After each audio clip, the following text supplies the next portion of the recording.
Good afternoon সকলোকে। আজি দুইজনী কংকনা ওলাইছোঁ এঠাইলৈ যাবলৈ।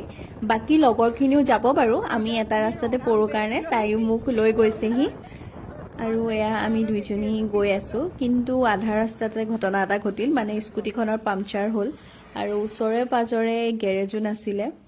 চ' এতিয়া সাজি কাচি হিল পিন্ধি আহি এয়া স্কুটি ঠেলি আছোঁ, কি কৰিব উপায় নাই। আৰু গেৰেজ পালোহি, পাই পেলাই দুইজনী ফেনৰ তলত অকণমান বহিছোঁ আৰু স্কুটিখন ভাল কৰোঁতে আধা ঘণ্টামান লাগিলে বাৰু।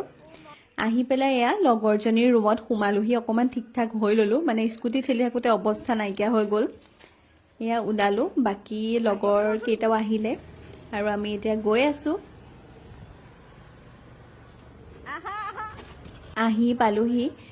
আজি আমাৰ লগৰজনী ভায়েকৰ আছিল উপনয়ন, চ' গোটেইখিনি আজি তালৈকে আহিছোঁ। আহি পাই আমাক ধুনীয়াকৈ বহিবলৈ দিলে আৰু খাবলৈ দিলে কফি, লগতে ষ্টাৰ্টাৰ বহুত আছিলে বাৰু, কিন্তু উঠোৱাহে নহ'ল। কি কৰিব, লগৰখিনি এতিয়া লগত থাকে, ভিডিঅ' বনাবলৈ পাহৰি যাওঁ। পিছত মনত পৰে যে মইতো ভিডিঅ' বনাব পাৰিলোহেঁতেন।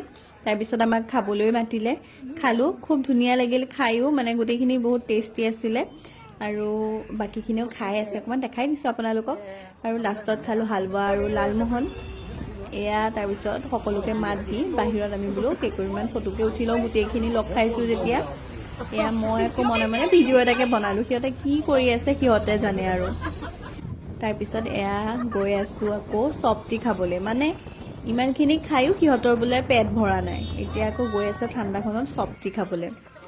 এয়া আহি পালোহি, আহি পেলাই সকলোৱে লেকচাৰ চেকচাৰ মাৰি আৰু এয়া চপটি খোৱাত ব্যস্ত। তাৰপিছত খাই কৰি এয়া ঘৰলৈ বুলি আহি আছোঁ তাইৰ লগতে, আৰু আহি ঘৰ পালোহি। তেন্তে লগ পাম অন্য এটা ভিডিঅ'ত। আজিলৈ বাই।